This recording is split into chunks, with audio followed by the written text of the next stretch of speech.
Assalamualaikum warahmatullahi wabarakatuh. Perkenalkan, saya Bella Rizka dari Program Studi Ilmu Administrasi Publik 7C. Di sini saya akan memaparkan materi-materi perkuliahan dari mata kuliah pengambilan keputusan yang diampu oleh Bapak Rijal Amirullah.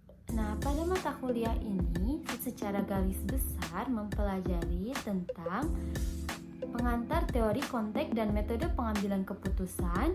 Kemudian ada pengambilan keputusan rasional, ada kerangka berpikir pengambilan keputusan, ada cost benefit analysis, ada pohon keputusan, kemudian ada metode keputusan analitik hierarchy proses atau AHP, kemudian ada keputusan intuitif, selanjutnya ada strategi pengambilan keputusan, kemudian ada model pengambilan keputusan, selanjutnya ada teknik pengambilan keputusan, kemudian keputusan kelompok, dan yang terakhir ada model analisis SWOT pengambilan keputusan.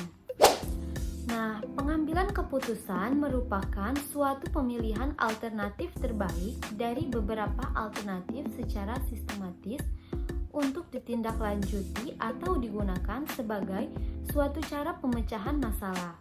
Nah, teori pengambilan keputusan adalah teori-teori atau teknik-teknik pendekatan yang digunakan dalam suatu proses pemilihan alternatif secara sistematis untuk ditindaklanjuti atau digunakan sebagai suatu cara pemecahan masalah. Nah, materi ini sangat berguna karena dalam kehidupan kita sehari-hari tidak pernah luput dari berbagai masalah yang sangat kompleks. Seperti dasar-dasar yang digunakan dalam pengambilan keputusan itu bermacam-macam, tergantung dari permasalahannya. Pada pengambilan keputusan ada gaya pengambilan keputusan secara rasional. Nah, menurut Kuzgun, gaya rasional ditandai dengan strategi yang sistematis dan planful dengan orientasi masa depan yang jelas.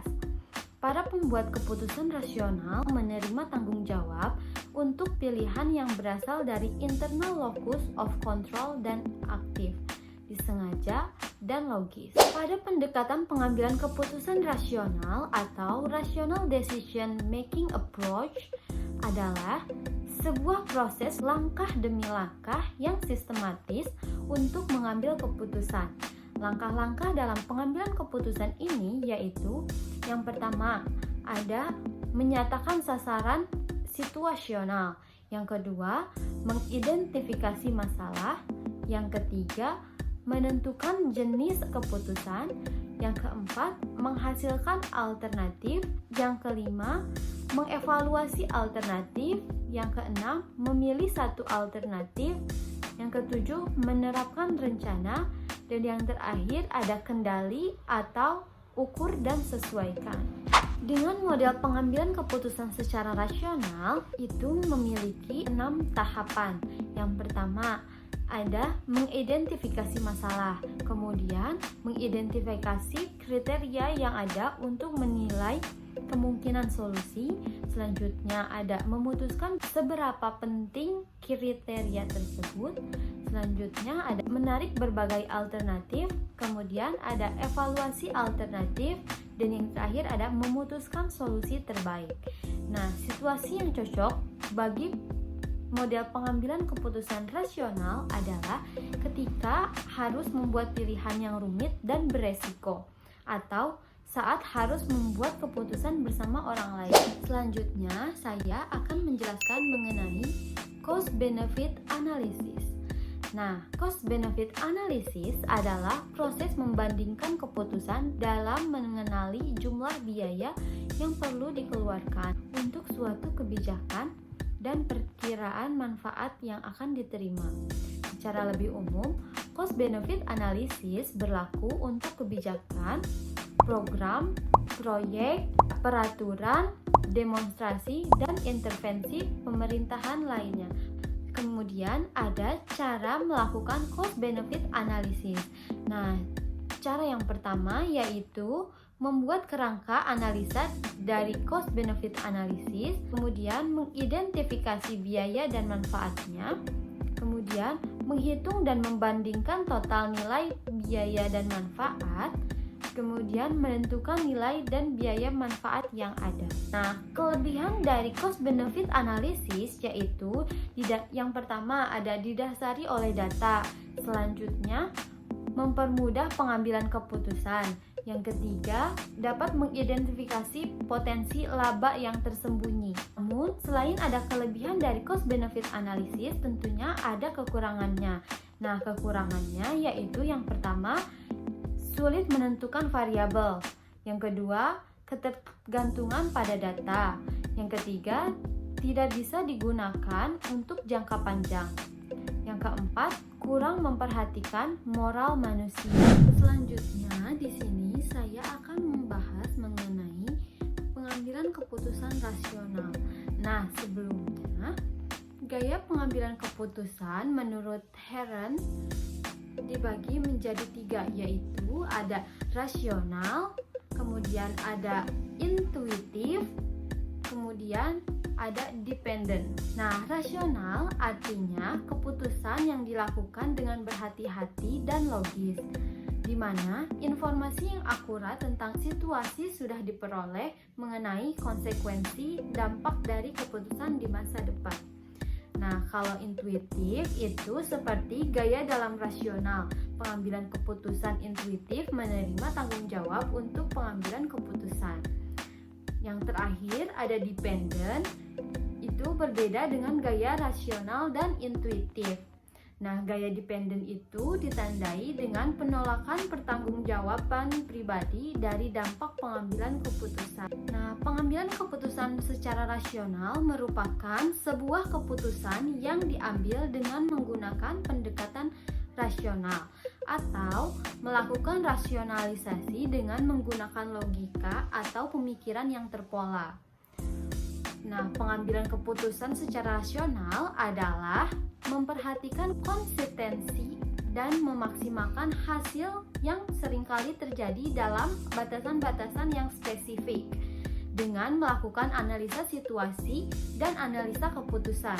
Nah, menurut Raini, rasionalitas memiliki arti dan dimensi yang bermacam-macam. Tetapi dalam ilmu sosial, rasionalitas itu meliputi komponen-komponen. Ada juga proses pengambilan keputusan rasional menurut Maulana.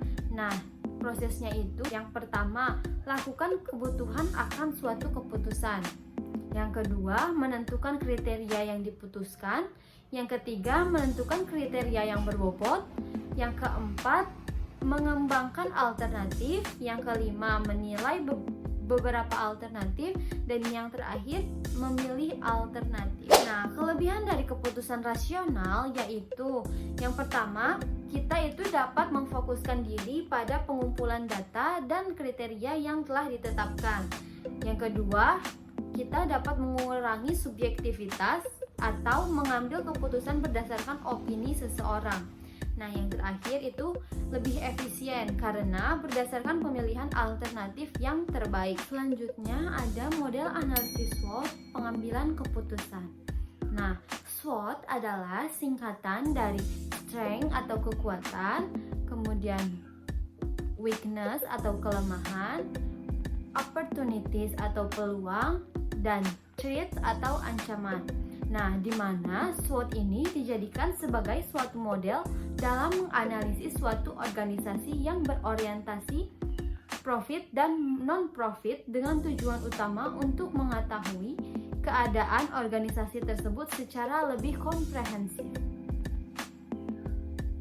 Nah, dalam usaha mendukung pengambilan keputusan, maka analisis SWOT memiliki peran besar di dalamnya.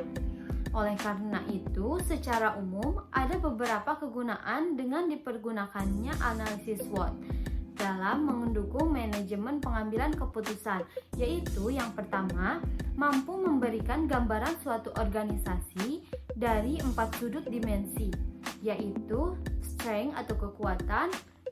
Pertama, yaitu mampu memberikan gambaran suatu organisasi dari 4 sudut dimensi SWOT tadi yang Nah, dalam analisis SWOT ada dua faktor yang penting dan harus dipertimbangkan. Yang pertama itu ada faktor eksternal dan faktor eksternal. Ada faktor internal dan faktor eksternal. Nah, faktor internalnya itu yaitu seperti pemasok atau supplier dan konsumen atau pasarnya. Nah, yang kedua faktor eksternal yaitu masuknya produk atau pesaing baru sebagai ancaman bisnis. Yang kedua, munculnya produk pengganti atau substitutif produk yang bisa menggantikan produk Anda. Nah, perlu diingat, kegunaan analisis SWOT itu tidak sebatas pada organisasi yang mencari laba. Nah, analisis SWOT dapat digunakan dalam setiap situasi pengambilan keputusan ketika keadaan akhir yang diinginkan telah ditetapkan atau ketika kita sudah mempunyai tujuan. Contohnya yaitu seperti organisasi nirlaba, unit pemerintah, dan individu. Nah, analisis SWOT juga dapat digunakan dalam perencanaan prakrisis dan pencegahan krisis manajemen. Selanjutnya, saya akan membahas mengenai pohon keputusan. Nah, pohon keputusan atau decision tree adalah alat pendukung dengan struktur seperti pohon yang memodelkan kemungkinan hasil, biaya, sumber daya, utilitas, dan kemungkinan konsekuensi. Nah, decision tree itu menyediakan cara menyajikan algoritma dengan pernyataan kontrol bersyarat. Nah, model decision tree ini atau pohon keputusan bekerja paling baik ketika kita mengikuti aturan diagram alur dasar seperti bentuk yang persegi panjang atau bujur sangkar yang menunjukkan awal pohon tempat Anda menulis pertanyaan. Kemudian ada garis yang mewakili cabang-cabang pohon. Itu semua adalah kemungkinan tindakan. Jadi yang persegi panjang atau bujur sangkar itu tempat menulis pertanyaan. Yang garis itu adalah kemungkinan tindakan. Nah, selanjutnya ada lingkaran yang menandakan hasil yang tidak pasti bahwa Anda akan membutuhkan cabang tambahan untuk diklarifikasi.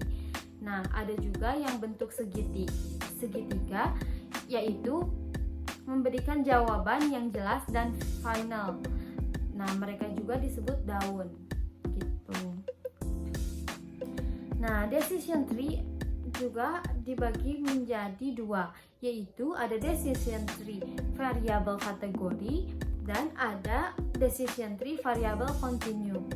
Nah, pada decision tree variable kategori yaitu sebuah pohon keputusan variabel kategori termasuk variabel target kategori yang dibagi ke dalam kategori. Misalnya, kategorinya itu bisa iya atau tidak. Nah, kategori berarti bahwa setiap tahap proses keputusan jatuh ke dalam salah satu kategori. Ada keuntungan saat menggunakan decision tree, yaitu yang pertama, mudah dibaca dan mudah ditafsirkan. Yang kedua, mudah disiapkan. Yang ketiga, lebih sedikit pembersihan data yang diperlukan. Dan yang ketiga, lebih sedikit pembersihan data yang diperlukan. Nah, kekurangan dari decision tree yaitu sifatnya itu tidak stabil. Yang kedua, kurang efektif dalam memprediksi hasil dari variabel kontinu. Selanjutnya, di sini saya akan menjelaskan mengenai strategi pengambilan keputusan.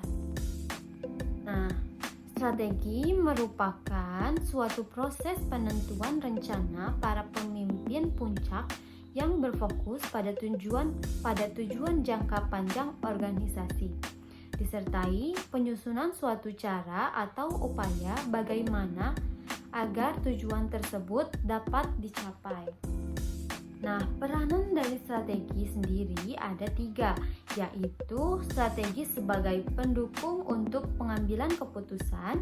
Yang kedua, ada strategi sebagai sarana koordinasi dan komunikasi. Yang terakhir, ada strategi sebagai target.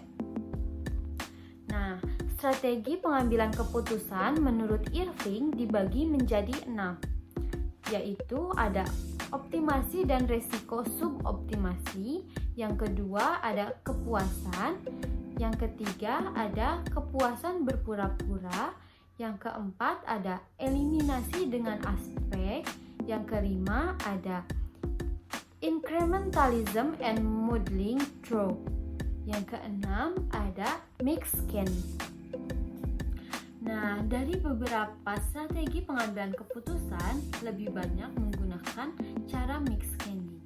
Nah, strategi mixed scanning terdiri atas 2 komponen, yaitu yang pertama ada beberapa ciri dan strategi optimasi dikombinasikan dengan strategi eliminasi aspek, digunakan sebagai dasar kebijakan keputusan dan merupakan arah kebijakan dasar. Yang selanjutnya yaitu proses secara inkremental atau didasarkan atas bentuk sederhana dari strategi kepuasan yang diikuti dengan keputusan minor setelah arah kebijakan dasar ditentukan. Nah, definisi pengambilan keputusan menurut Simon yaitu suatu bentuk pemilihan dari berbagai alternatif tindakan yang mungkin dipilih yang prosesnya melalui mekanisme tertentu dengan harapan akan menghasilkan suatu keputusan yang terbaik.